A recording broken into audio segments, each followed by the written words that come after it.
Hallelujah. मैं एक testimony आपको देता हूं आज से कुछ, क्योंकि मेरे को आपको मालूम है कि ऑर्गेनिक चीज़ों का बड़ा शौक है। तो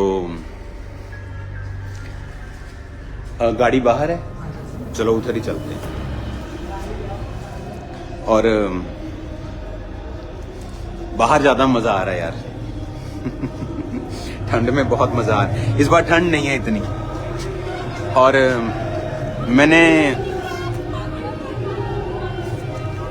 हैप्पी न्यू ईयर, कल मिलते हैं, प्रेयर च रहो। और मैं हैप्पी न्यू ईयर सब। और मेरे को ऑर्गेनिक चीज़ों का बड़ा शौक है, तो मैंने अपने टेरिस के ऊपर वो सब्जियां लगाई। और जब मैंने सब्जियां लगाई तो जेम्स, और उधर ही चलते हैं आप, उधर ही चलते हैं। जब मैंने सब्जियां लगाई तो वो सब्जी को 3-3, 4-4, 5-5 महीने लगते थे उगने के लिए। और उसमें से भी कुछ खराब हो जाती थी, कुछ कम बढ़ती थी, क्योंकि खाद में डालता नहीं था उस पे। तो हैप्पी न्यू ईयर सबको, कल मिलते हैं। तो उसमें मेरे को स्पेस चाहिए, ठीक है, बात करनी है।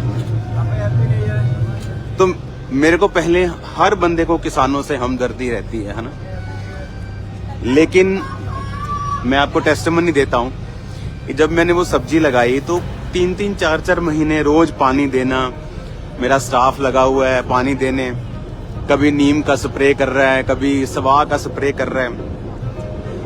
और 3-4 महीने बाद भी जब सब्जी लगती थी तो मैं ये सोचता था कि पहले मेरे को हर बंदे के दिमाग में किसानों की वैल्यू होती है, लेकिन मैं आपको टेस्टिमनी बताता हूँ कि उस दिन जब मैंने खुद सब्जियां लगाई तो मेरे को वाकई महसूस हुआ कि इतना पालने के बाद भी, आप इमेजिन करो, कई सब्जियां किसानों की 5 रुपए किलो बिकती। क्या आता आज 5 रुपए किलो में? मैं कहता हूं कि आप फॉरेन में चले जाओ तो मिट्टी भी नहीं मिलेगी आपको वहां पे। मिट्टी, रेता, गोबर के उपले भी आपको इतने में नहीं मिलेंगे। तो मैं तब मेरे मन में और सिंपैथी थी कि वाकई ही जो किसान हैं इनकी लाइफ बहुत हार्ड है। आज किसानों का यहाँ बंद था पंजाब में, कल ये ओपन हो जाएगा तो कल आपके लिए कोई प्रॉब्लम नहीं होगी। तो मेरी ये आपसे गुजारिश है कि इसको पॉलिटिकली क्रिश्चियन लोग मत देखें, इनके लिए प्रार्थना करें कि परमेश्वर किसानों की जिंदगी जो है उन्हें अच्छा करे। अगर आप फॉरेन में देखोगे तो एक एक गोभी का फूल आप देखो, अगर आप कनाडा की मार्केट में चले जाओ, सुपर मार्केट में $1, $1.5, 75-80 रुपए का वो 1-1.5-2 किलो का फूल मिलता है गोभी का। और यहाँ इंडिया में जब गोभी एक्स्ट्रा हो जाती है तो वो कोड़ियों के भाव बिकती है। लेकिन अगर हम खुद उगाएं तो देखें कितनी उसमें मेहनत लगती है। तो मेरी ये क्रिश्चियन लोगों से कल भी मैं अनाउंस करूंगा कि हमें प्रार्थनाओं में रखना है कि परमेश्वर जो किसान हैं इंडिया के, पूरे इंडिया के, अकेले पंजाब की मैं बात नहीं कर रहा हूं, कि परमेश्वर उन्हें ऐसा सिस्टम दे, ऐसे लोगों को, ऐसे व्यवसायियों को, ऐसे बिजनेसमैन लोगों को, ऐसे पढ़े लिखे लोगों को उनमें शामिल करे। वो पढ़े लिखे हैं लेकिन जो खास बिजनेस पढ़े हुए लोग होते हैं जिन्हें मालूम होता है। बहुत बार मेरी किसान लीडरों से भी बात होती है कि आप लोग अपनी सब्जी को डायरेक्ट क्यों नहीं बेचते हैं, या किसी अच्छी कंपनी को, या किसी को बचवइये को, क्योंकि मेरे को इन चीजों की नॉलेज नहीं है। लेकिन मैं ये सोचता हूं कि अगर हम प्रार्थना करेंगे तो इन विषयों के ऊपर भी बहुत परमेश्वर कार्य कर सकता है। तो प्रार्थना करते रहिए, किसी से डरिए मत, परमेश्वर की आत्मा हमारे साथ है। और मैंने देखा है बहुत लोग बयानों को तोड़ते मरोड़ते अपनी टीआरपी के लिए, तो उनको मैं बोलता हूं लगे रहो, जितनी ताकत है तुम में लगे रहो, कोई फर्क पड़ने वाला नहीं है। अब प्रभु यीशु मसीह का क्रिसमस के बाद ईस्टर आएगा, गुड फ्राइडे आएगा, जहां पर यीशु मसीह को सूली पर लटकाया गया, लेकिन किसी को नहीं बोला जाएगा कि तुम हमारे साथ दुखों को मनाओ, क्योंकि यीशु मसीह हमारे लिए सूली पर चढ़ाए गए। तो मैं आपको ये बोलना चाहता हूं कि परमेश्वर आपसे प्यार करता है।